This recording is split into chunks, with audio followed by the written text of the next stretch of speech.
Welcome to Spoken Romance Audiobooks. You're listening to part 2 of this slow burn love story. If you haven't heard part 1 yet, just click the info card on your screen to start from the beginning. But if you'd rather stay here, there's a short recap waiting for you in the description below. Settle in and enjoy the next chapter. Chapter 4. James arrived at the office carrying 2 coffees and a vague sense of apprehension.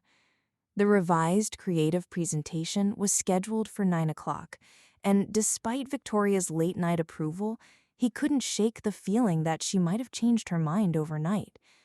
That had happened before. Victoria's mercurial nature meant yesterday's brilliant solution could become today's catastrophic failure with no warning. The elevator doors opened onto Sharp Innovation's executive floor, where he found Marcus pacing nervously outside the conference room. "Please tell me you've worked a miracle," Marcus said, eyeing the coffee in James's hand. "Is one of those for me?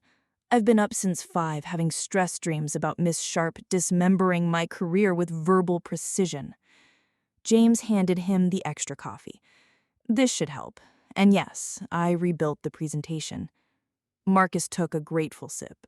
"You're a saint. How bad was the damage?" "Complete overhaul. New color scheme, different font, restructured flow. So, basically, nothing I did survived." "The core concept is still there," James offered diplomatically. "Miss Sharp actually thought it was strong, just poorly executed." Marcus snorted. "If she thought it was strong, she wouldn't have walked out 3 slides in." "She was in a mood yesterday." "When is she not in a mood?" Marcus glanced at his watch. 20 minutes until the execution. Any pro tips for avoiding her wrath this time?" James pulled out his tablet. "Let me run the presentation. She's less likely to interrupt me." Hiding behind her favorite pet. Smart. James bristled at the characterization, but said nothing. The creative team filtered in, their faces bearing the haunted look of people preparing to face a firing squad.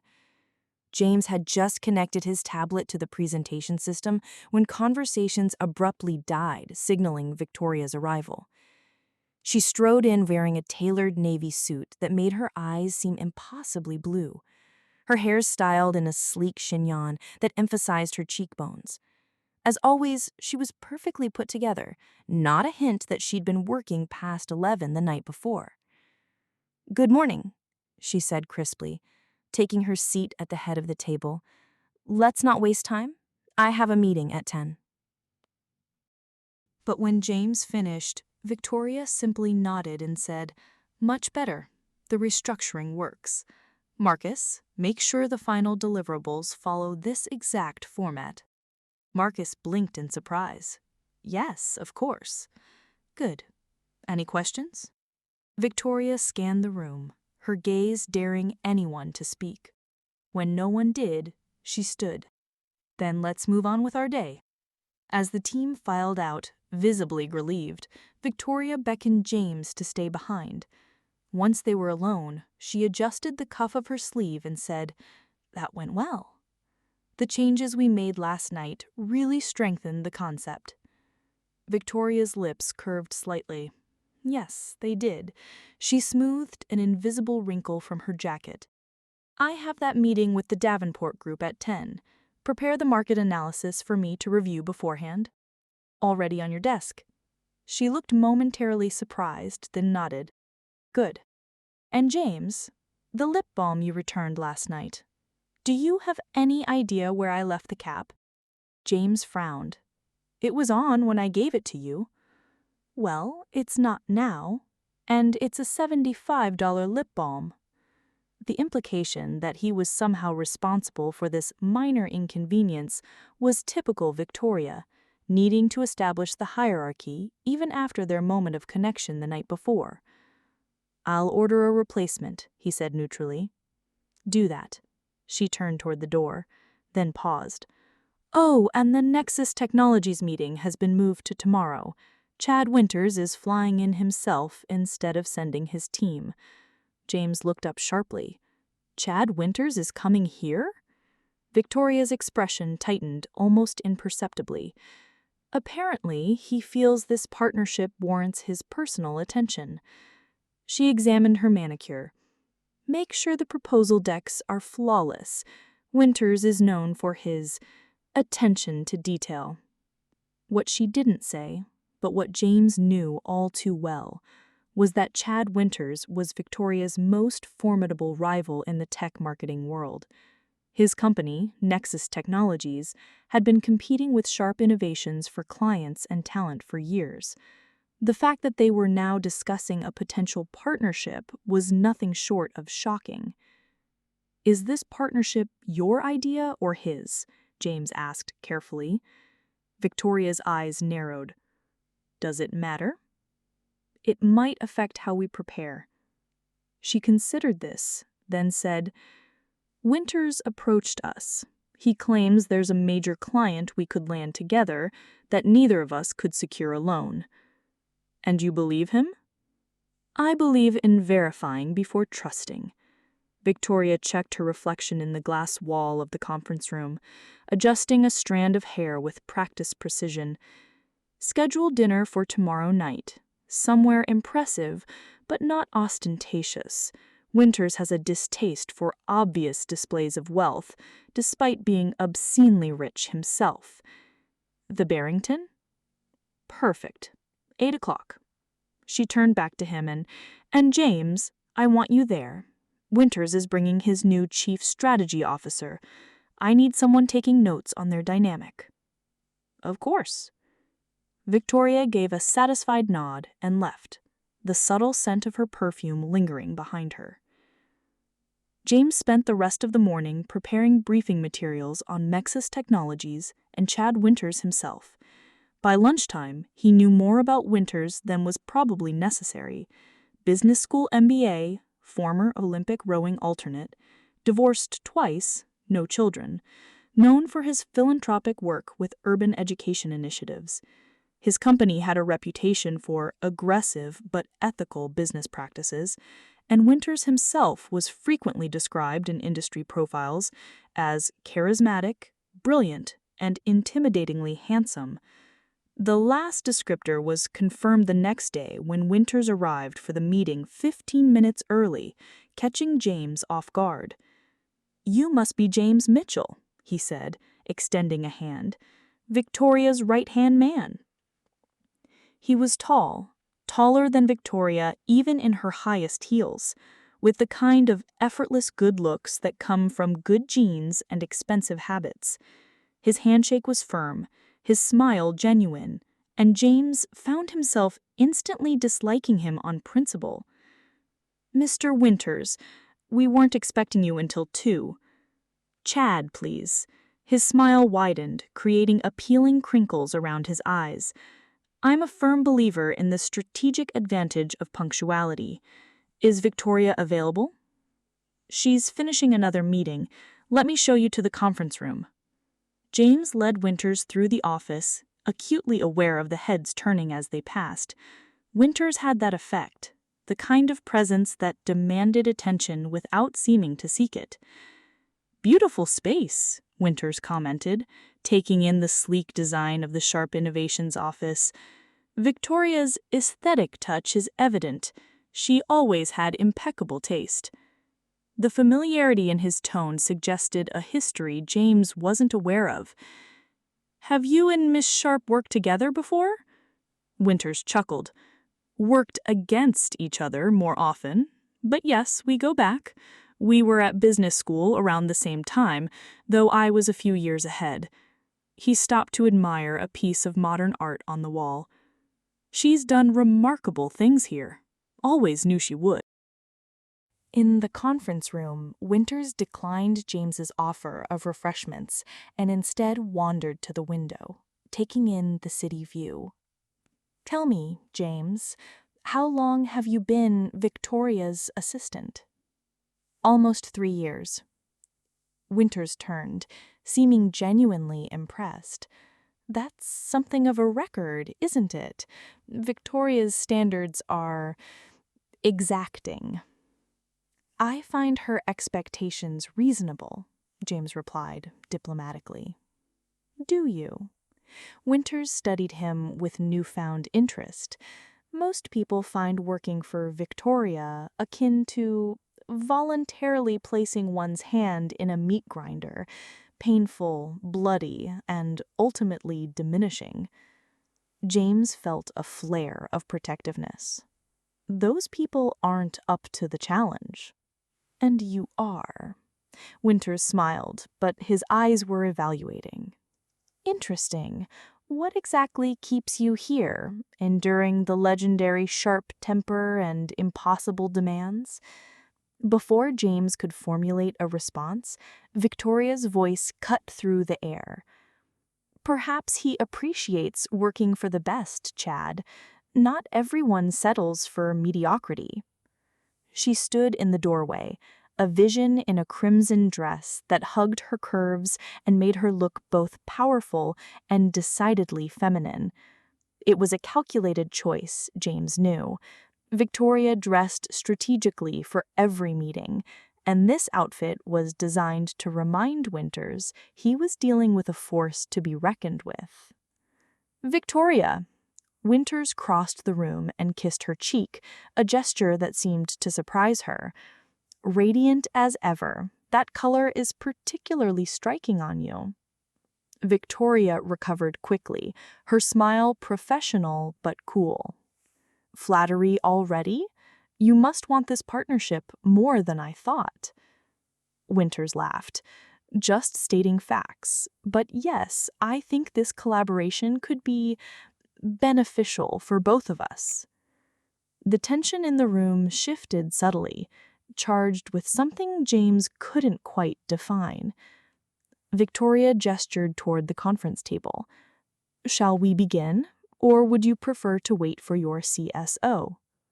Melissa sends her apologies. A family emergency kept her in New York. But don't worry, I'm fully authorized to discuss all aspects of the potential partnership. Victoria's expression didn't change, but James could tell she was recalculating. She'd wanted this to be a 4-person meeting, harder for Winters to control the narrative with multiple perspectives in the room. James will stay then, she said smoothly, for balance. Winters glanced at James with renewed interest. Of course, I'd be disappointed if he didn't. The meeting proceeded with both Victoria and Winters circling each other like elegant predators, neither willing to show their full hand. James took detailed notes, fascinated by the dynamic. Where Victoria was precise and methodical, Winters was charming and seemingly spontaneous, though James suspected every apparent impulse was actually carefully planned. By 4 o'clock, they'd outlined the basics of a potential joint venture to pursue the Anderson Group, a massive international conglomerate that could transform both their companies. The details were promising enough that Victoria agreed to continue the discussion over dinner. As Winters was leaving, he paused by James's desk. You're quite good at this, you know, anticipating her needs, managing the flow of information. Thank you, James said, unsure where this was going. Have you ever considered that your talents might be underutilized as an assistant, even one to Victoria Sharp? James felt a prickle of awareness. I'm happy with my position. Are you? Or have you just convinced yourself that you are? There's a difference. Chad, Victoria called from her office doorway. Did you forget something? Winters straightened, his easy smile returning. Just complimenting you on your excellent taste in personnel. He turned back to James. Think about what I said, and perhaps we could grab a drink sometime. I'd be interested to hear more about your background. Victoria's expression darkened almost imperceptibly. James is quite busy managing my schedule, aren't you, James? Generally, yes, James replied carefully. I'm sure he could find an hour. Everyone needs a break now and then. The two executives stared at each other, some unspoken challenge passing between them. Finally, Victoria said, "James makes his own decisions about his free time." "Wonderful." Winters handed James a business card. "My personal number is on the back. Call me when you're free. No pressure, just a friendly drink." After Winters left, Victoria remained by her doorway, her expression unreadable. Finally, she said, "He's trying to poach you." James pocketed the card. "I noticed. Winters has always coveted what's mine." She studied her reflection in the glass wall, adjusting her hair with practiced precision. First the Templeton account, now my assistant. "I'm not planning to jump ship." Victoria's eyes met his in the reflection. "Good, because Chad Winters is not what he appears to be. That charm hides a ruthless streak that would make me look positively warm and fuzzy by comparison." James couldn't help but smile at the comparison. "I'll keep that in mind." Victoria turned to face him directly. "He'll offer you more money, a fancier title, probably a corner office with a view." "Are you worried?"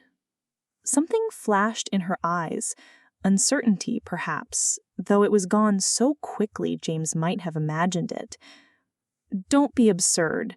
You're an employee, not indentured servitude. If Winters makes you a better offer, you'd be foolish not to consider it." Her tone was dismissive, but James had worked with her long enough to recognize the tension underneath. "But you'd prefer I didn't." Victoria smoothed an invisible wrinkle from her dress. "I'd prefer not to train someone new. It's inefficient." "Of course, efficiency." She narrowed her eyes at his tone. "What exactly are you implying?" "Nothing at all. Just agreeing that training a new assistant would be time-consuming."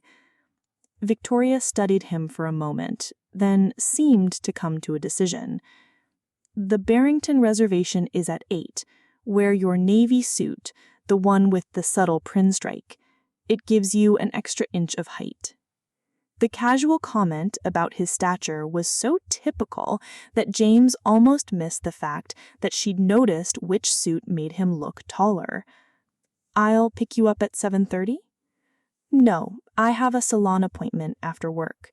I'll meet you there." She turned to go back into her office, then paused. "And James, when Winters inevitably tries to extract company information from you tonight, remember where your loyalties lie." "I know exactly where my loyalties lie." Victoria gave him a long look, then nodded once, and disappeared into her office. James sat at his desk, turning Winter's business card over in his hands. The man was undeniably charismatic, and the hint of a job offer was tempting in an abstract way. Working for someone who actually appreciated his skills, who didn't constantly belittle him or take his dedication for granted, had its appeal. And yet, the thought of leaving Victoria, of not seeing her every day, created a hollow feeling in his chest that no corner office or salary bump could fill. It was pathetic, really, how thoroughly she'd ensnared him despite her treatment, or perhaps because of it. The occasional glimpses of approval were all the more intoxicating for their rarity. His phone buzzed with a text from Marcus. "Saw Winters leaving. Still alive?" James typed back, "For now. Having dinner with him and Victoria tonight, though. Might not survive that." Marcus replied immediately, "RIP. Can I have your ergonomic chair when you're gone? Also, office rumor mill says Winters was flirting with you. True?" James hesitated, then wrote, "Possible job offer, not flirting. Sure, James. Victoria must be thrilled."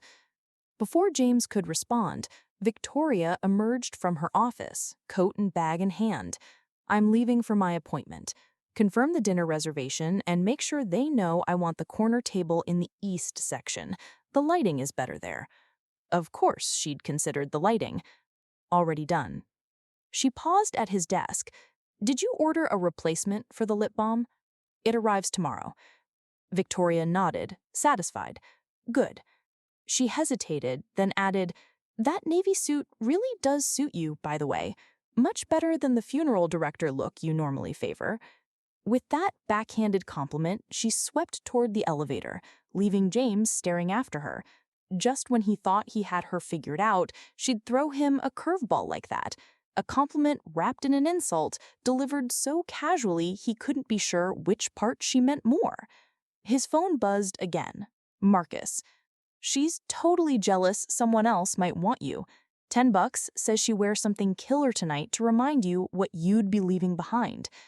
James put his phone away, refusing to engage with that particular line of thinking. Victoria wasn't jealous. She was territorial about her employees, her company, her position. It wasn't personal. At least, that's what he told himself as he headed home to change into the navy suit she'd specifically requested. Whether he was dressing to impress Victoria or to look his best while fielding a potential job offer from her rival was a question he wasn't quite ready to answer. The Barrington was everything James had promised, elegant without being showy, exclusive without being stuffy. Victoria was already seated at the corner table when he arrived, nursing what appeared to be a gin martini. As Marcus had predicted, she'd changed into a black dress that managed to be both sophisticated and subtly sensual, with a neckline that drew the eye without being obvious about it. Her hair was down tonight, falling in soft waves around her shoulders, a deliberate choice, James knew, to project a more approachable image. "You're early," she said as he approached. "So are you." James took the seat across from her. New dress? Victoria took a sip of her martini. This old thing? I've had it for ages. A lie, and they both knew it. Winters just texted. He's running 10 minutes late. Apparently his driver took a wrong turn. How inconsiderate, James said, signaling the waiter for a drink. I thought he believed in the strategic advantage of punctuality. Victoria's lips curved slightly. He believes in whatever serves his purpose at the moment. You really don't like him, do you? I respect his business acumen. She traced the rim of her glass with one perfectly manicured finger. But no, I don't particularly like him. Any specific reason or just general competitive animosity? Victoria studied him over the rim of her glass, curious about your potential new boss. Just trying to understand the dynamics before he arrives. She set down her glass. Chad and I were involved, briefly, during business school, before I realized he viewed me as a conquest rather than a peer. James tried to keep his expression neutral, despite his surprise. I see. It was a long time ago.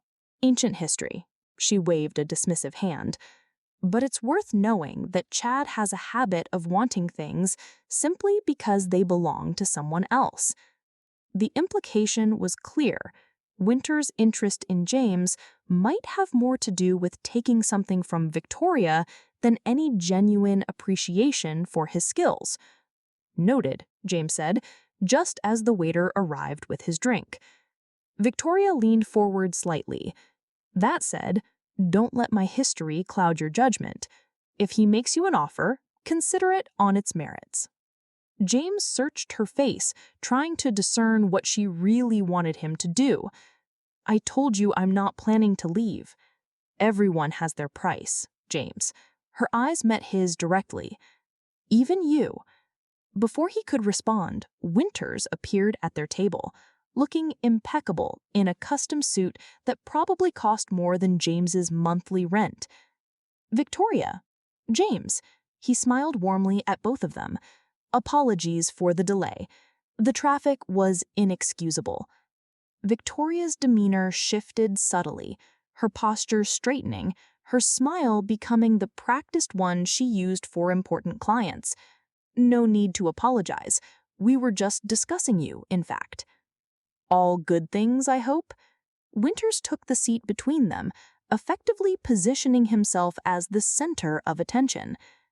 James was curious about our history, Victoria said smoothly. I was filling him in on some of the details. Winters' eyebrows rose slightly. Were you indeed? That's unlike you, Victoria. You've never been one to dwell on the past.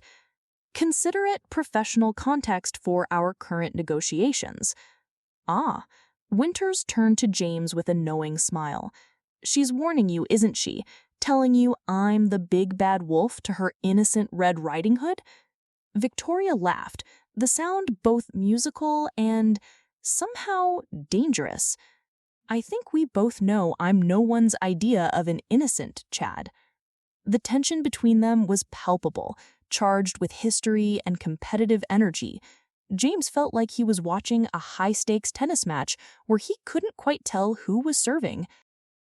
Winters ordered a whiskey, neat, and leaned back in his chair.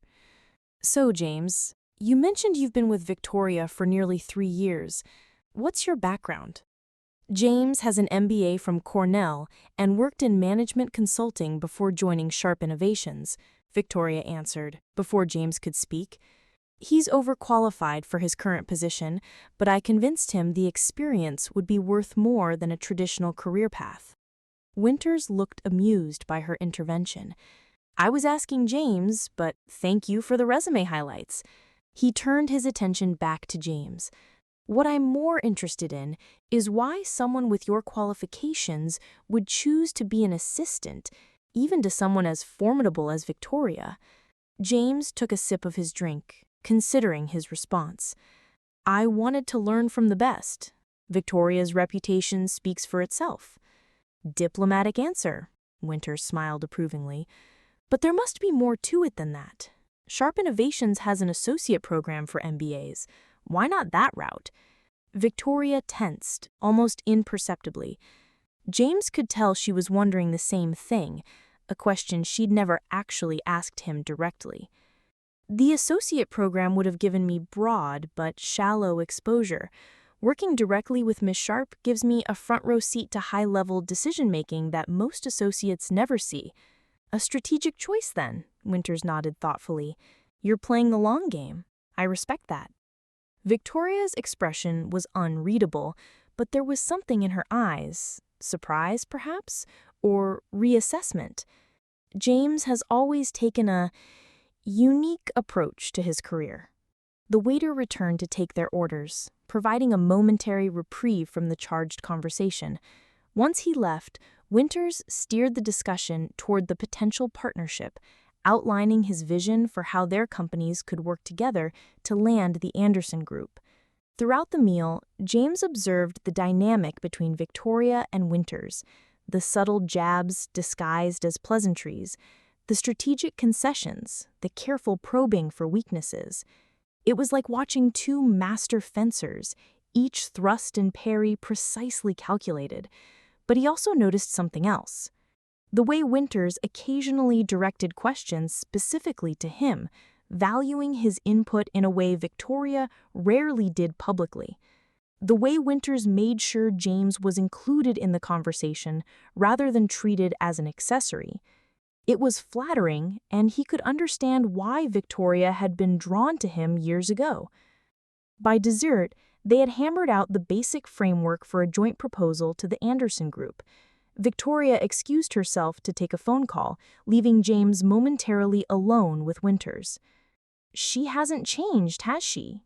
Winters said, watching Victoria walk away. Still the most captivating person in any room. James said nothing, unwilling to agree or disagree. Winters turned his penetrating gaze back to James. She's also still incapable of acknowledging other people's contributions adequately. I noticed she took credit for at least 3 of your suggestions tonight. We're on the same team. Are you? Because from where I sit, it looks more like she's the star player and you're the equipment manager. Winters leaned forward. You're smart, James. Strategic. and clearly capable of much more than fetching coffee and managing Victoria's calendar. My job involves significantly more than that. I'm sure it does, but does she appreciate what you bring to the table? Winters pulled out a business card, different from the one he'd given earlier, and slid it across to James. I'm looking for a VP of strategic planning, someone who can see the big picture and anticipate market shifts before they happen. Based on what I've seen tonight, you'd be perfect. James looked at the card but didn't pick it up. Why would you offer a VP position to someone you've just met? Because I recognize talent when I see it, and because I've done my homework on you. Cornell MBA, top of your class, 2 years at McKinsey where you were on the fast track to partner before you suddenly left to work for Victoria. Winters smiled. The question isn't why I'd offer you the position, it's why you're not already in a similar role elsewhere. Before James could respond, Victoria returned, her eyes immediately going to the business card on the table. Poaching my staff at dinner, Chad? That's tacky even for you. Winters shrugged unapologetically. All's fair in love and business, Victoria. You, of all people, should know that. Victoria reclaimed her seat, her posture rigid. And you should know that James is integral to Sharp Innovations operations. He's not available.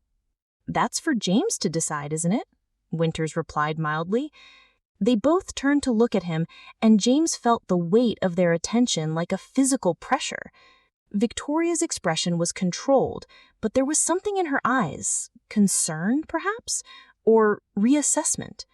Whatever it was gone in an instant, replaced by her usual cool confidence.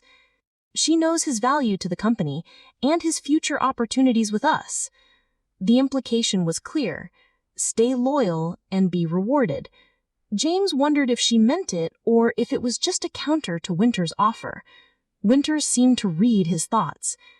Just consider it, James. No pressure. Victoria's right. You should go where you are truly valued. The emphasis on truly was not subtle. Victoria signaled for the check, effectively ending the conversation. It's getting late, and we all have early meetings tomorrow. As they waited for the waiter to return, an uncomfortable silence fell over the table. James found himself studying Victoria's profile, the perfect line of her jaw, the slight tension in her shoulders that most people wouldn't notice. Despite everything, her demanding nature, her casual cruelty, her self-absorption, he couldn't imagine not seeing her every day. Outside the restaurant, Winter's driver was already waiting. He shook Victoria's hand formally, then turned to James with a warmer smile. Think about what I said. The offer is serious, and it's open whenever you're ready. After Winters left, Victoria and James stood awkwardly on the sidewalk. Her car wasn't due for another 5 minutes. You don't have to stay, she said, checking her reflection in her compact. I know it's late. I don't mind. Victoria snapped the compact closed and turned to face him. Are you going to take his offer? The directness of the question caught James off guard. I haven't decided. It would be a significant promotion. More money, more responsibility. Yes. Victoria looked away, her expression hidden in the shadows. Why did you leave McKinsey to work for me? The question she'd never asked in almost 3 years. You really want to know? I wouldn't ask if I didn't. James considered how to answer. The truth was complicated, tied up in his admiration for her business acumen, his fascination with her as a person, and, yes, the attraction he'd felt even then. I saw you speak at a conference. You were presenting Sharp Innovations' strategy for the digital marketplace. Everyone else was talking about incremental changes, but you were 3 steps ahead, completely reimagining the landscape. Victoria was watching him intently now. One speech made you give up a promising consulting career? That speech showed me that you were the kind of visionary I wanted to learn from. James met her gaze directly. Even if it meant taking a step back in title, something shifted in her expression. Surprise, perhaps, or the rare ghost of genuine pleasure. Before she could respond, her car pulled up to the curb. "This conversation isn't finished, but it will have to wait. Early meeting tomorrow." James nodded. "Good night, Victoria." She hesitated, then said, "The navy suit was a good choice. Winters didn't tower over you quite as much as he could have." With that characteristic blend of compliment and subtle dig, she slipped into the car, leaving James standing on the sidewalk, wondering as always where he stood with Victoria Sharp. Chapter 5. James stared at his inbox, the bold subject line, "Urgent, personal request," sitting atop his otherwise meticulously organized email. It had arrived at 6:47 a.m., a full hour and 13 minutes before Victoria was due in the office.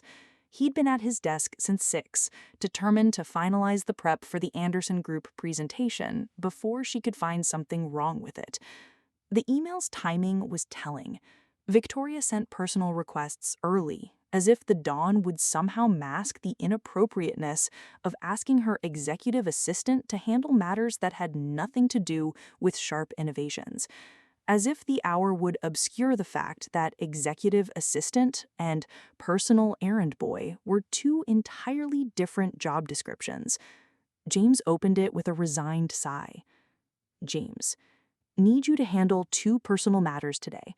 1, pick up my dry cleaning from Lux Cleaners on 8th.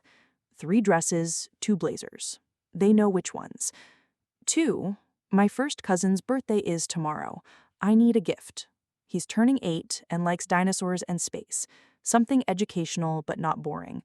Price point $100 to $150. Gift wrapped, obviously. We'll need both items by end of day. VS." No pleas, no acknowledgement that these tasks went well beyond his job description. Just Victoria's typical expectation that James would rearrange his day to accommodate her personal life, a life she otherwise kept entirely separate from work. He checked the calendar. The day was packed.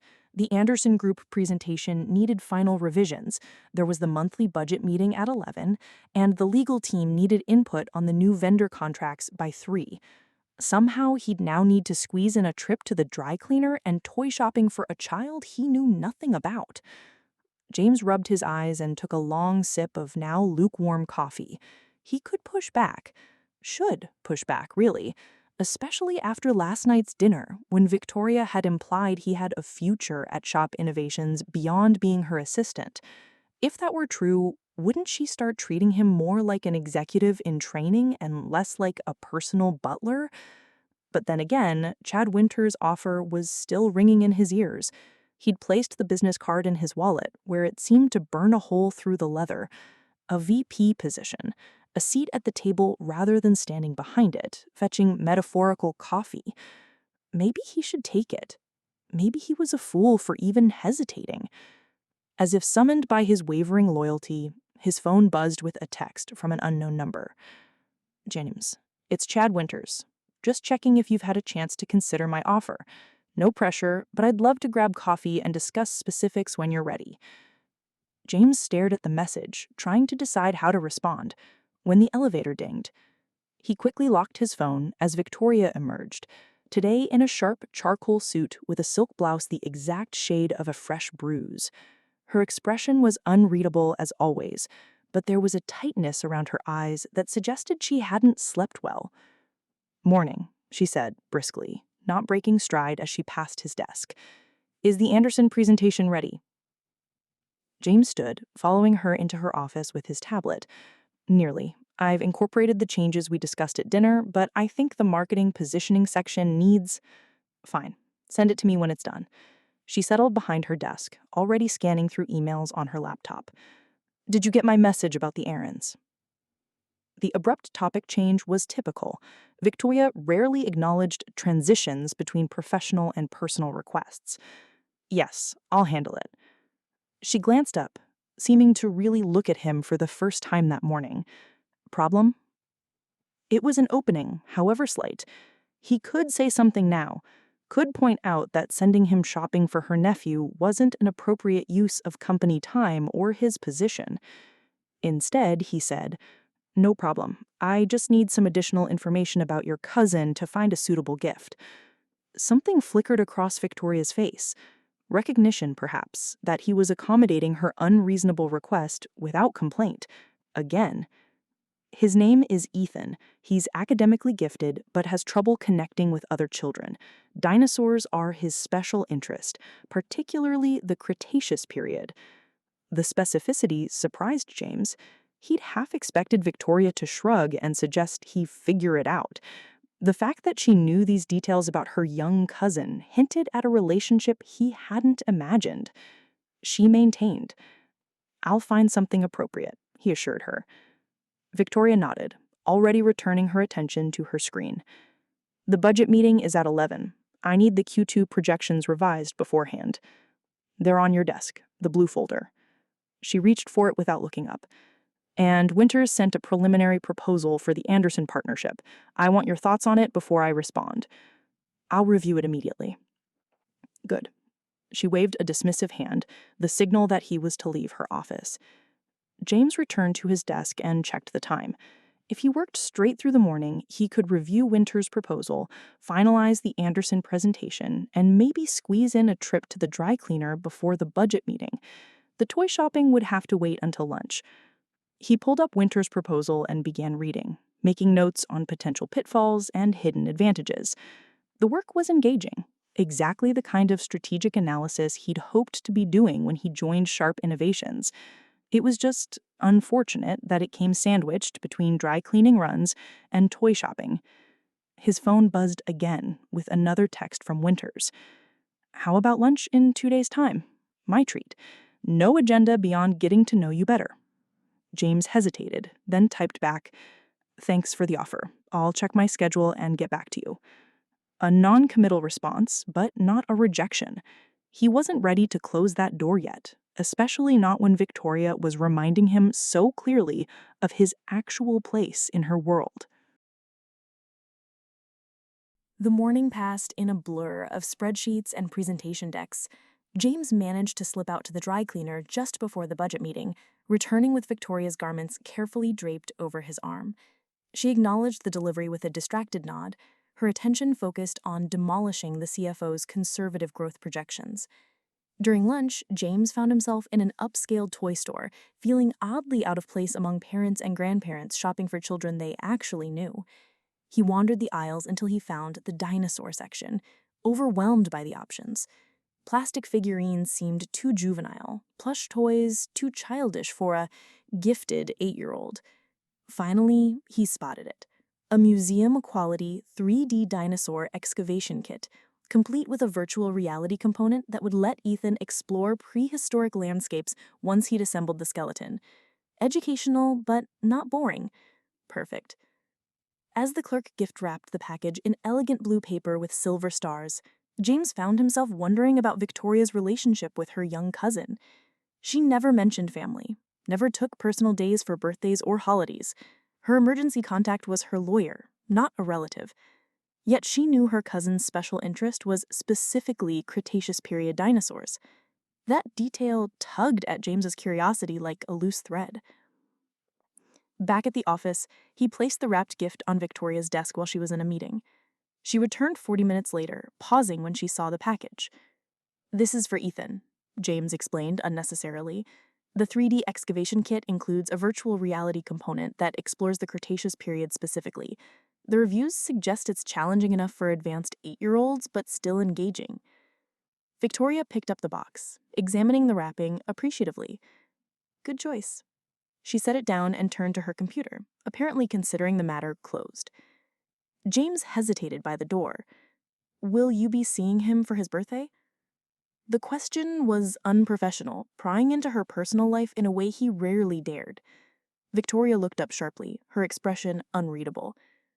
"Why do you ask?" "Just wondering if you needed me to arrange shipping." She studied him for a moment, as if deciding whether to believe his explanation. "No, I'm having dinner with my aunt and her family tomorrow night." This was more personal information than Victoria had voluntarily shared in 3 years. James fought to keep his surprise from showing. "I didn't realize you had dinner with your family regularly." Victoria's gaze turned cool. "There's a great deal you don't realize about me, James." The rebuke was clear, but there was something else in her tone. Defensiveness, perhaps, as if she'd revealed too much and regretted it. James nodded. "Of course. Is there anything else you need before the Anderson call at 3?" Victoria seemed about to dismiss him, then paused. "How did you know the dry cleaner would have my items ready today? I mentioned just the address, 8th, in the email." "I called ahead. They always prioritize your orders. Apparently you're their most valuable customer." The owner said, and I quote, "Ms. Sharp's standards keep us honest." Victoria's lips twitched, almost a smile. "They do good work. They are terrified of you." As they should be. Now she did smile, briefly but genuinely. "Thank you for handling these matters, James. I know they're not strictly within your job description." The acknowledgement, rare as a solar eclipse, caught him off guard. "You're welcome." Her expression shifted, becoming uncharacteristically hesitant. "My nephew, Ethan, has difficulties with social interaction. His birthday parties are often challenging for him. Having a gift he'll genuinely appreciate helps." James nodded, suddenly understanding. Victoria Sharp, the notorious ice queen of the marketing world, had a soft spot for a socially awkward 8-year-old boy who loved dinosaurs. "Is that why you're attending? To make sure he has a good birthday?" Victoria looked away, busying herself with straightening papers on her desk. "I attend because he's my cousin and it's expected." But I had seen it, the flicker of genuine concern in her eyes when she mentioned Ethan's difficulties, that rare glimpse of humanity beneath her carefully maintained facade. "Of course," he said, simply allowing her the dignity of her pretense. "The Anderson call is in 20 minutes. I've prepared talking points based on Winter's proposal." Victoria nodded, professional mask firmly back in place. "Good. And James?" "Yes?" "Has Winters contacted you again about his offer?" The question was casual, too casual. James considered lying, then decided against it. He suggested lunch 2 days from today. Victoria's expression didn't change, but her fingers tensed almost imperceptibly on her desk. "And you said?" "That I'd check my schedule." She nodded. Once. "You should go." James blinked in surprise. "You want me to have lunch with Winters?" "I want you to gather information." Victoria leaned back in her chair, studying him. "Find out exactly what he's offering, what role he envisions for you, how much he knows about our Anderson strategy." "You want me to spy on him," James clarified. Victoria shrugged elegantly. "I want you to make an informed decision. If his offer is genuine and compelling, you should consider it. If he's using you to get information about Sharp innovations—" She let the implication hang in the air between them. "I see." James kept his tone neutral. "And what about my future here? Last night you implied there might be opportunities beyond my current role." Victoria's gaze was steady. "There are, but I won't make promises just to counter Winter's offer. That's not how I operate." "Then how do you operate, Victoria?" The question slipped out before he could stop it, more confrontational than he had intended. Rather than bristle at his tone, she seemed to consider the question seriously. "I reward loyalty and competence when they're earned, not when they're leveraged." It was both an answer and a challenge. James nodded slowly. "I'll let Winters know I'm available for lunch tomorrow." "Good." Victoria turned back to her computer. "Now, the Anderson call." "I'll bring the materials right away." As James returned to his desk, he found himself thinking about the gift for Ethan. Victoria could have ordered it online in 2 minutes, could have had her housekeeper or personal shopper handle it. Instead, she'd assigned it to James, not because she was thoughtlessly offloading personal errands, but because she trusted him to select something meaningful for someone she actually cared about. It wasn't an apology for her demanding nature or a promise of professional advancement, but it was, in its way, a glimpse of the human being behind the impeccable suits and impossible standards. A woman who worried about her socially awkward young cousin and wanted to make his birthday special. James texted Winters back. "Lunch tomorrow works, 1 p.m.? The response came almost immediately. "Perfect. I'll send a car. Looking forward to it." James set his phone aside and pulled up the Anderson materials, pushing thoughts of tomorrow's lunch from his mind. Today, he still worked for Victoria Sharp, and despite the dry cleaning runs and personal shopping, despite her demanding nature and casual dismissals, he wasn't entirely sure he wanted that to change. He glanced toward her office, where she sat reviewing documents with laser focus, a faint frown of concentration creasing her forehead. The glimpse of humanity he'd seen when she spoke of her nephew had already been tucked away, hidden beneath layers of professional armor. But he'd seen it, and that, more than any VP title or corner office, was why he hesitated to accept Winter's offer. Because beneath Victoria's impossible standards and cutting remarks was a person worth knowing, someone who remembered the difference between a dinosaur and a specific dinosaur from the Cretaceous period when it mattered to a little boy she saw rarely but clearly cared about. And James, despite his better judgment, wanted to know more about that Victoria Sharp. It was nearly 10 p.m. when he reached his apartment building, his shoulders heavy with fatigue. Another late night with the Dragon Lady. James looked up to find Sophia leaning against her doorframe across the hall, arms crossed over her paint-splattered t-shirt. Her curly hair was piled haphazardly on top of her head, and she held a paintbrush in one hand. "You're up late yourself," he observed, fumbling for his keys. "Inspiration strikes at the worst times." She gestured vaguely toward her apartment, where he knew canvases were likely strewn across every surface. "But I don't have some corporate tyrant working me to death. Seriously, James, when was the last time you were home before midnight?" He shrugged, too tired to defend Victoria or explain the complexity of their professional relationship. "It's just a busy period. It'll come down." "You've been saying that ever since I moved in," Sophia pointed out, crossing the hallway to stand closer. The scent of turpentine and lavender surrounded her. "I made lasagna earlier. There's plenty left if you haven't eaten." James smiled, touched by the offer. Sophia had moved in across the hall a year ago, and they'd fallen into an easy friendship. She was warm and uncomplicated, everything Victoria wasn't. "Thanks, but I grabbed something at the office," he lied, not wanting to impose. Sophia's eyes, bright and perceptive, studied his face. "You know, there are other jobs out there, jobs where your boss actually appreciates you." "Miss Sharp appreciates me," he said automatically, then caught himself. "In her way." Sophia's skeptical expression said everything her words didn't. "Right. Well, my offer stands for the lasagna, and if you ever want to talk about why you're still working for someone who treats you like an afterthought, I'm a pretty good listener." "I'll keep that in mind," he said, finally getting his door open. "Good night, Sophia." Inside his apartment, James dropped his bag and collapsed onto his sofa without bothering to turn on the lights. His phone buzzed with a text message. Expecting Victoria with some midnight demand, he was surprised to see Sophia's name instead.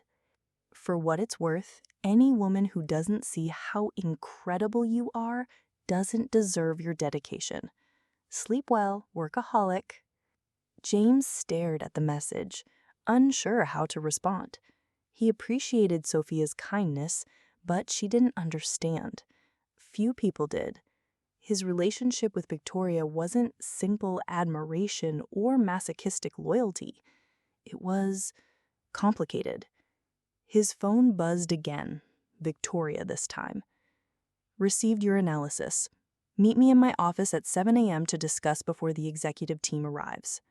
He typed a quick acknowledgement, then set his alarm for 5:30 a.m. As exhaustion pulled him towards sleep, James wondered, not the first time, why he continued to orbit Victoria's demanding presence when someone like Sophia offered warmth without complications. The answer, he knew, lay somewhere in the determined set of Victoria's shoulders when she faced down a room of skeptical investors, or in the rare moments when her carefully constructed walls slipped just enough to reveal the vulnerability beneath her armor. In those glimpses, he saw someone worth fighting for, even when she was fighting him. His last thought before sleep claimed him was of Victoria's smiling face when she'd mentioned her cousin. Chapter 6. No, absolutely not. Victoria's voice cut through the conference room like a blade. We're not leading with market penetration metrics. It's defensive and suggests we're compensating for something. The strategy team exchanged nervous glances. 3 hours into what should have been a 90-minute meeting, Victoria had rejected every proposed approach to the Haverford presentation. James watched from his corner position as Daniel tried again. The client specifically asked for comparative market data, Daniel said, his voice impressively steady, despite the sweat beading at his temples. We can't just ignore their request. Victoria tapped her pen against the glossy table. We're not ignoring it. We're reframing it. The data goes in the appendix where they can find it if they want it, but we lead with innovation and projected growth. Haverford didn't hire sharp innovations for a history lesson. They want to know how we'll transform their future. James made a note on his tablet. Victoria was right, of course. She usually was about these things, though her delivery left much to be desired. The meeting would have been over 2 hours ago if she'd simply led with her vision instead of dismantling everyone else's. James, Victoria said suddenly, what do you think? The room fell silent. Victoria rarely solicited James's opinion in front of the strategy team. He was there to take notes, manage the presentation deck, and occasionally slide a perfectly timed coffee in front of her when her energy flagged, not to contribute to the creative direction.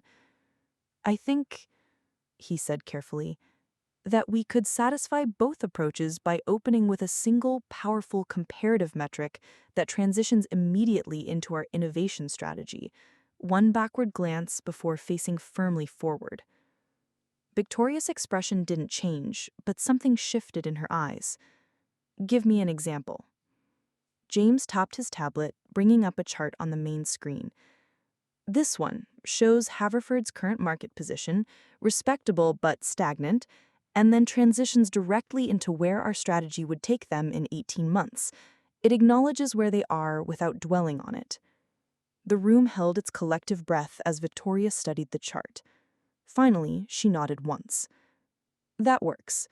Build the presentation around that concept. I want a draft by 6. She stood, gathering her materials. James, with me. We need to finalize arrangements for tonight's dinner with Petrov. As the door closed behind them, James heard the distinct sound of relieved sighs from the strategy team. Victoria strode toward her office, not checking if he followed. She never did. Send the team the framework you just outlined, and make sure they understand I want innovation front and center, not buried under statistics. Of course. Inside her office, Victoria settled behind her desk, her posture perfect as always. The reservation at Aurelia is for 8. Mikhail Petrov is bringing his wife and his CFO. The wife is named Anastasia. She's an art historian specializing in postmodern conceptual installations. Their anniversary is in 2 months, 25 years. They have twin daughters attending Stanford. Victoria's eyebrow arched slightly. Good. Make sure there are flowers in the private dining room. Nothing ostentatious, but elegant. Anastasia favors orchids. Already arranged. White Phalaenopsis orchids with subtle gold accents to complement Aurelia's decor. And the gift? A limited edition art book on emerging Russian sexual artists, personally signed by the editor, who happens to be a former colleague of Anastasia's. The corner of Victoria's mouth twitched upward, the closest thing to approval James typically received. Well done. You'll attend dinner, of course?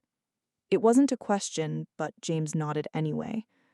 I've prepared briefing materials on both Petrov's business interests and Anastasia's current art projects. Good. I want this deal closed by dessert.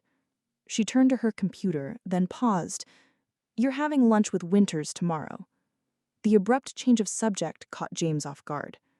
"Yes, he's sending a car at 1.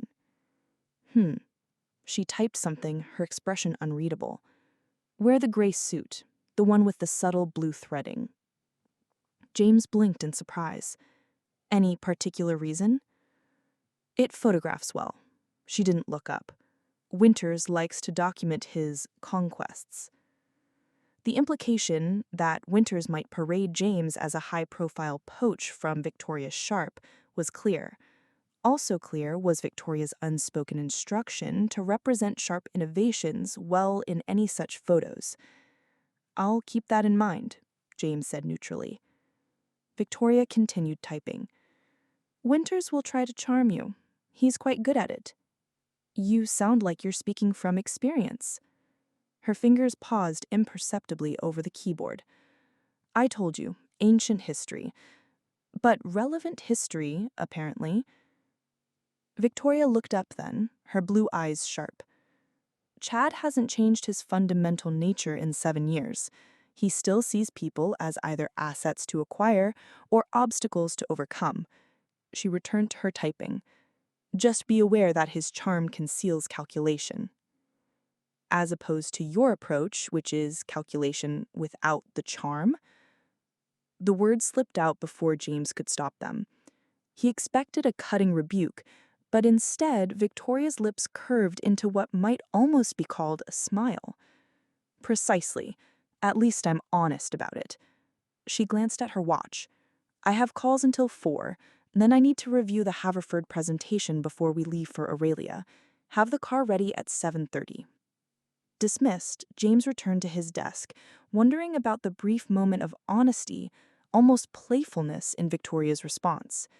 These glimpses of the person beneath the perfectionist CEO were becoming more frequent, or perhaps he was simply becoming more attuned to seeing them. His phone buzzed with a text from Winters. "Looking forward to lunch tomorrow. My assistant says you preferred Thai. I've reserved a table at Thai something." He frowned. He hadn't told Winters' assistant anything about his food preferences. The message was clear. Winters had been doing his homework on James, probably talking to people in his network. It was both flattering and slightly unnerving. He typed back, "Sounds great, but I'd prefer a different place. Thank you." Another message arrived almost immediately. "I'm sure Victoria is keeping you busy as always. Don't let her work you too hard before our meeting. I need you sharp and open-minded." The message carried a familiarity that felt presumptuous. Jones didn't respond, instead turning his attention to sending the Haverford presentation framework to the strategy team. Aurelia was the kind of restaurant where the prices weren't listed on the menu, and the waitstaff appeared and disappeared with ghostly precision. James arrived with Victoria precisely at 7:45, 15 minutes before the reservation.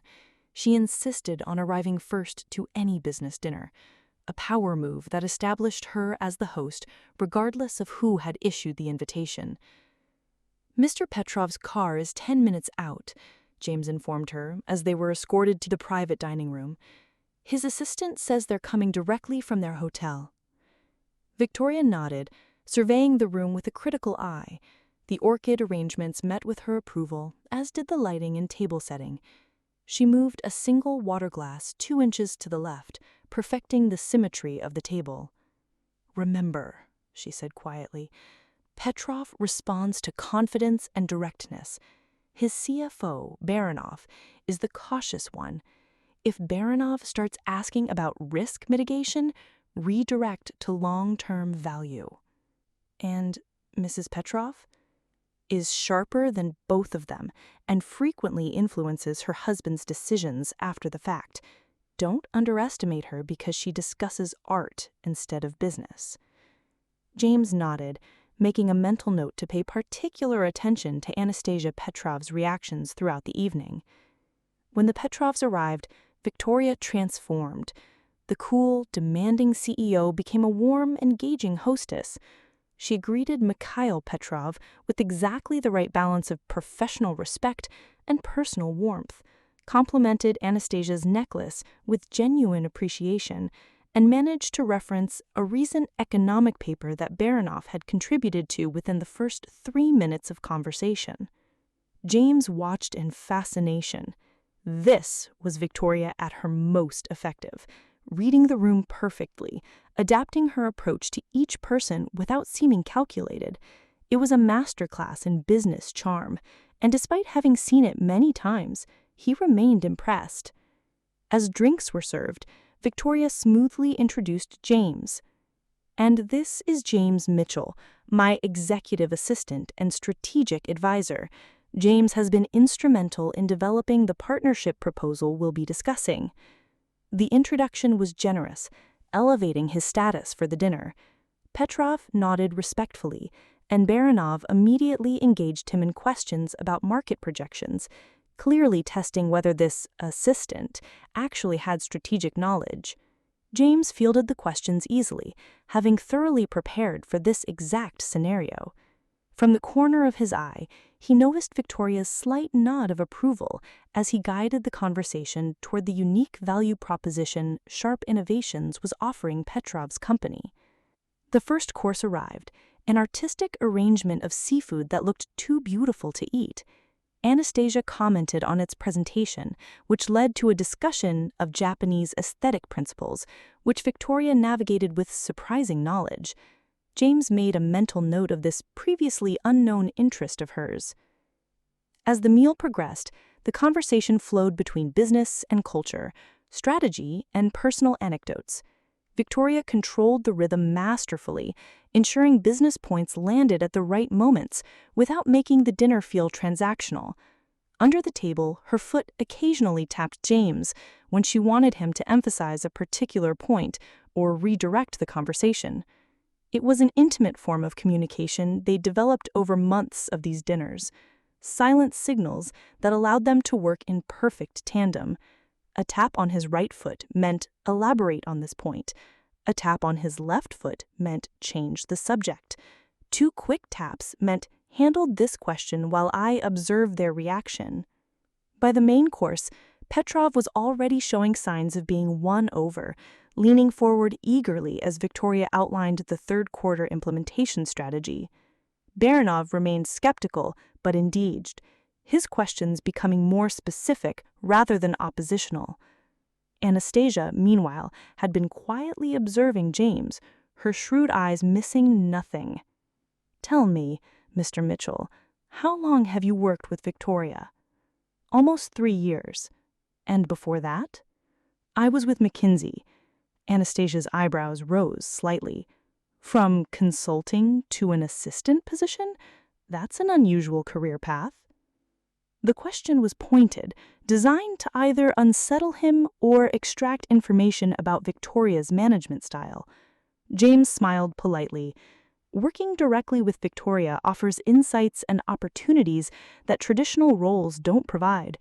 I learned more in a week here than I did in months at McKinsey." "He's being modest," Victoria interjected smoothly. James turned down an associate director position to join Sharp Innovations. He recognized the value of proximity to decision-making over a flashy title. The subtle emphasis on proximity to decision-making was Victoria's way of highlighting to Petrov what he would gain by partnering with Sharp Innovations, direct access to her expertise rather than being handed off to junior team members. Petrov nodded appreciatively. "A strategic thinker. I respect that." He glanced between Victoria and James with a knowing look that made James uncomfortable. "You two work well together, almost as if you can read each other's minds." Victoria smiled diplomatically. "Effective professional relationships are built on clear communication and aligned goals. Speaking of which, shall we discuss the implementation timeline while we wait for dessert?" The redirection was seamless, but James noticed Anastasia's lingering gaze.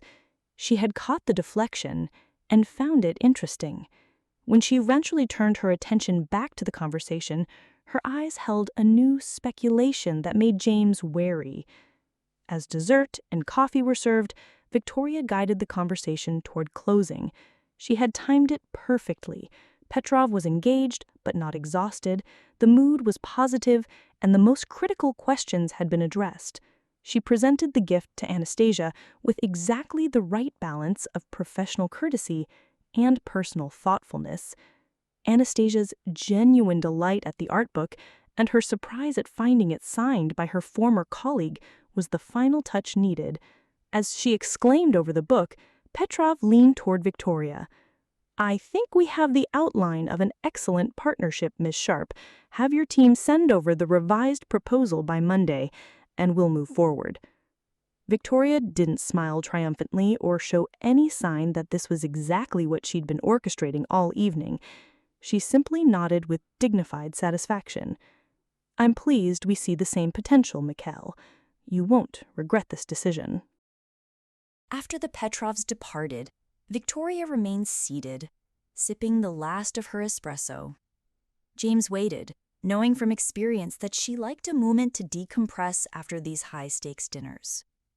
"That went well," he offered after a suitable pause. "It did." Victoria set down her cup. "Baranov will still try to renegotiate the financial terms, but Petrov is sold on the concept." She glanced at James. "You handled Anastasia's probing well." "She was trying to determine if there's something personal between us," James said, deciding directness was best. Petrov's comment about mind reading suggested the same. Victoria's expression didn't change. "People often assume women in power sleep with their male subordinates. It's tedious, but predictable." "Is that why you typically bring female assistants to these dinners?" "Partly." Victoria stood, smoothing her dress.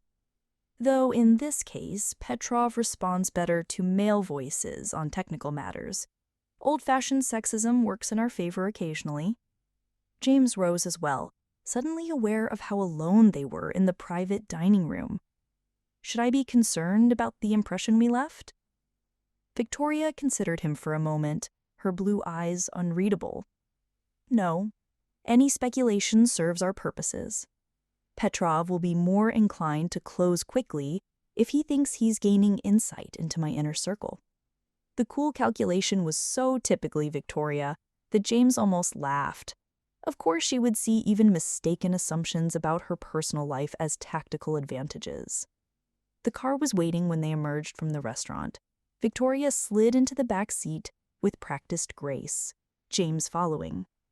As the driver pulled into traffic, she kicked off her heels with a small sigh, a rare display of physical vulnerability she allowed only in the privacy of her car after successful dinners. "Have the team start on the revised proposal tonight. Petrov will expect it first thing Monday, regardless of what I promised. Already texted Daniel, he's assembling a weekend work group." Victoria nodded absently, then set her phone down and leaned her head back against the seat. In the dim light of the car, with her eyes closed briefly, she looked almost human, tired after a long performance, the weight of constant perfection momentarily set aside. "You did well tonight," she said, eyes still closed. "The point you made about adaptive implementation strategies was exactly what Baranov needed to hear." The compliment, delivered without qualifiers or backhanded components, caught James off guard. "Thank you." Victoria opened her eyes, turning to look at him directly. "You're wasted as an assistant, you know." The statement hung between them in the dark car. James wasn't sure how to respond. Was this Victoria's way of acknowledging Winter's job offer, a prelude to promoting him herself, or simply an observation with no intended action behind it? "I'm where I choose to be," he said finally. "For now." The car slowed as they approached her building, a luxury high-rise overlooking the park. James expected her to gather her things and exit with her usual brisk efficiency. Instead, she remained seated, still watching him with an uncharacteristically thoughtful expression. "What exactly did Winters promise you? VP of Strategic Planning, wasn't it?" "Something like that." "You'd be good at it." Victoria's voice was matter-of-fact. "You have the analytical skills, and you're surprisingly good with clients for someone who spends most of his time behind a desk." Was that a compliment or an insult? A hint of a smile touched her lips. "An observation." The car stopped in front of her building. Neither moved. "Victoria," James said carefully, "are you concerned about my meeting with Winters tomorrow?" She picked up her shoes, holding them by the straps with one finger. "Professionally or personally?" The question was unexpectedly direct. "Either. Both. Professionally, I'd prefer not to train a new assistant while launching the Petrov partnership and managing the Anderson proposal with Winters' company." She gathered her purse, still not moving to exit the car. "Personally, I find it irritating that Chad thinks he can simply take what's mine whenever he wants."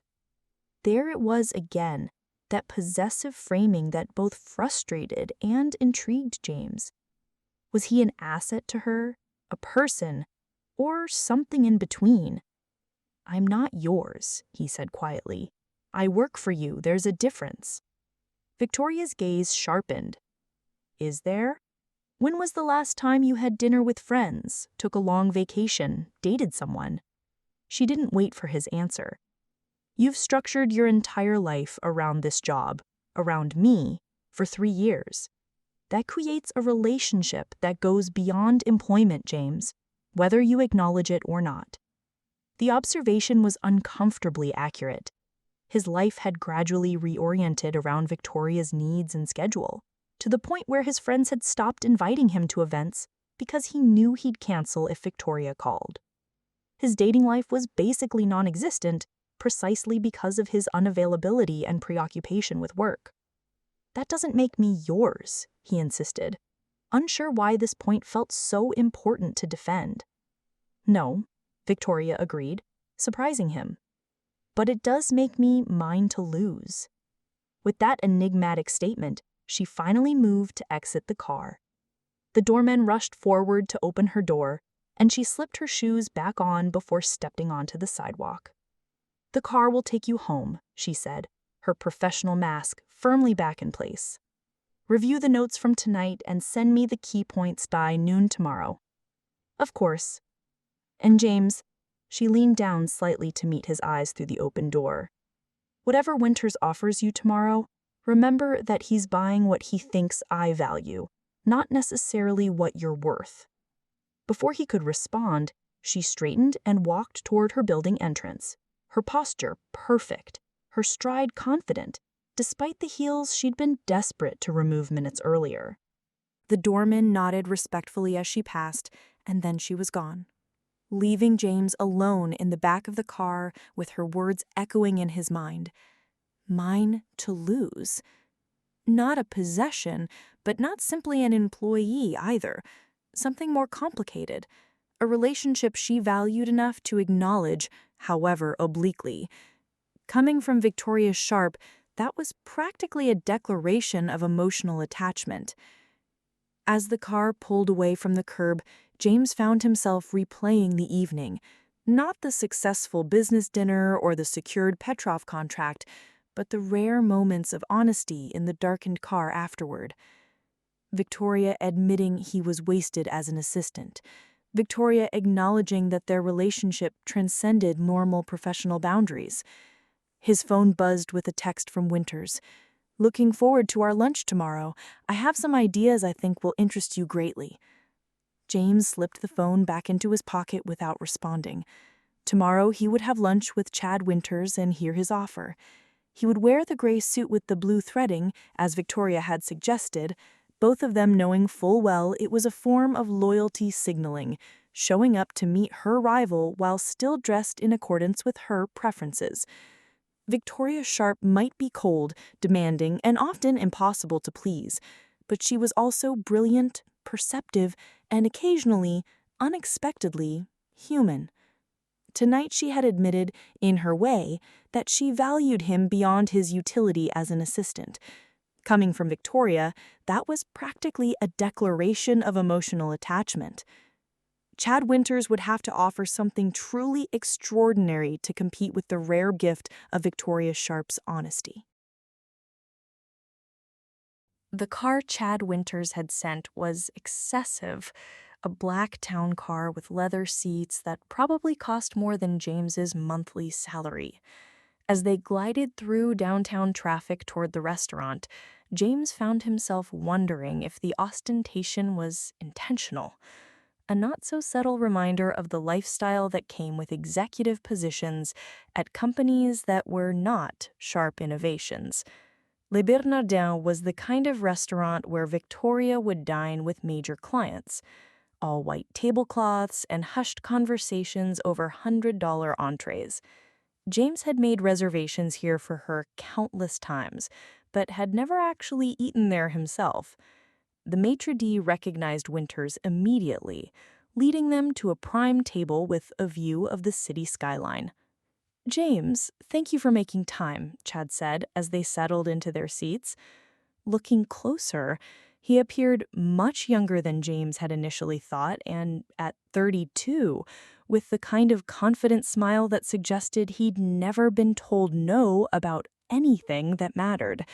"I hope the car wasn't too much. I know how crazy downtown traffic can be." "It was fine, thank you." James accepted the leather-bound menu from the server, not surprised at the prices. "This is quite a place." "I wanted to make a good impression." Chad's smile widened. "Though I suspect Victoria has you dining at places like this regularly." The comment was casual, but James caught the fishing expedition. "Occasionally, usually when she's entertaining clients." "Right. Of course, you accompany her to client dinners." Chad nodded thoughtfully. "That must give you incredible insight into the business.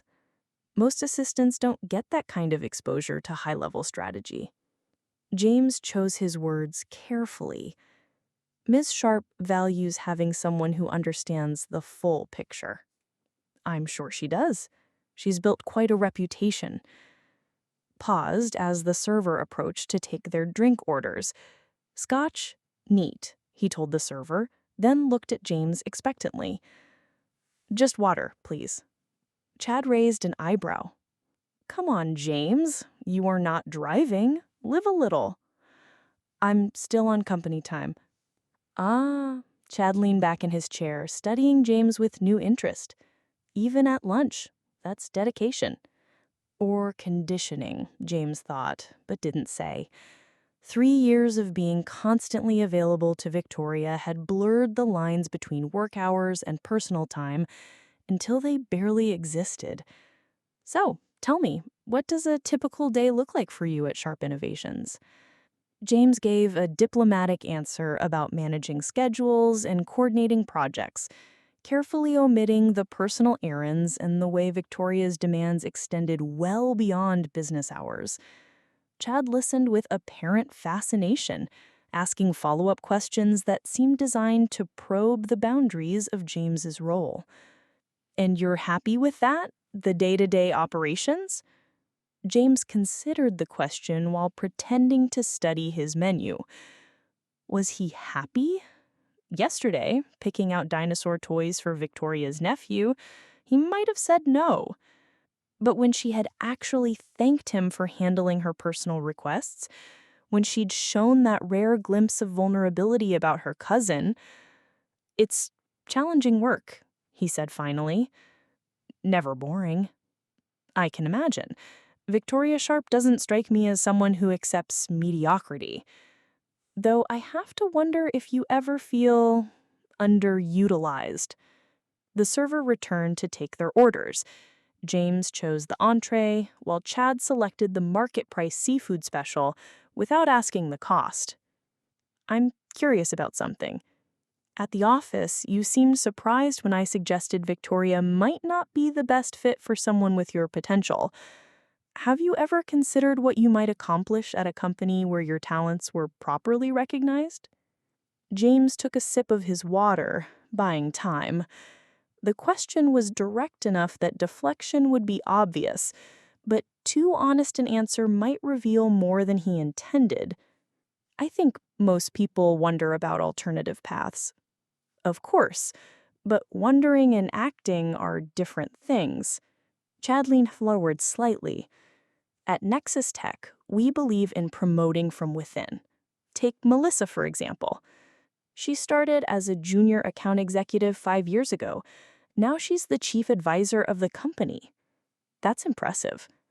It's what happens when a company invests in its people instead of just using them. Chad's smile had an edge now.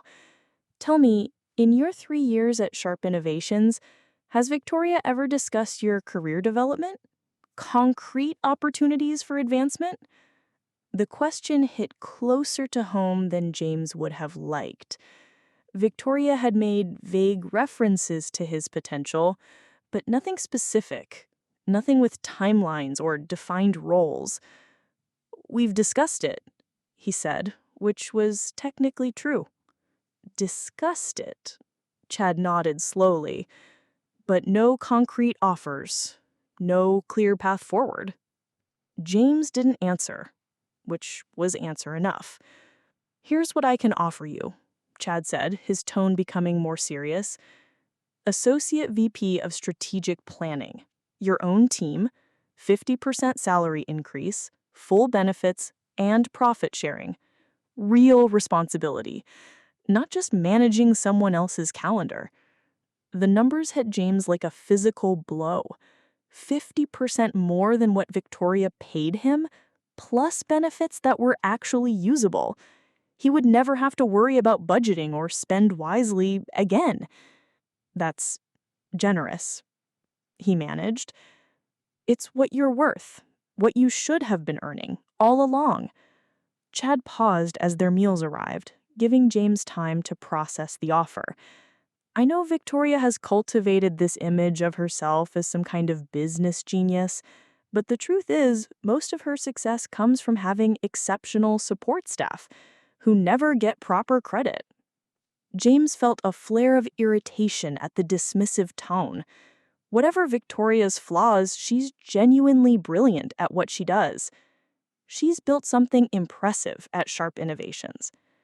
On the backs of people like you, Chad cut into his fish with surgical precision, people who could be building their own successes instead of enabling hers. The word stung, and James almost bristled. Victoria is a fair person. She gives credits to those deserving and accolades when it is due. He hates when people speak ill about her when they know nothing. "I'd need time to consider it." "Of course. But while you're thinking, consider this. Victoria will never see you as anything more than an exceptionally competent assistant. To her, you will always be the person who does her biddings and manages her calendar. Is that really how you want to spend the next 5 years?" The question followed James back to the office in the same excessive town car. As the city blurred past outside the window, he found himself thinking about Victoria's nephew gift, carefully selected for a child she barely saw but clearly cared for. However, he also thought about Chad's offer: 50% more money, his own team, a title that meant something, real recognition for the work he had been doing in Victoria's shadow. By the time the car pulled up to Sharp Innovations, James had made a decision. Not about Chad's offer, that would require more consideration, but about what he would tell Victoria. The truth, or at least enough to maintain whatever trust existed between them. Thanks for listening. To continue the story, tap the thumbnail on your screen. And if you're enjoying this romance, give it a like and subscribe to Kiss in Chapters audiobooks.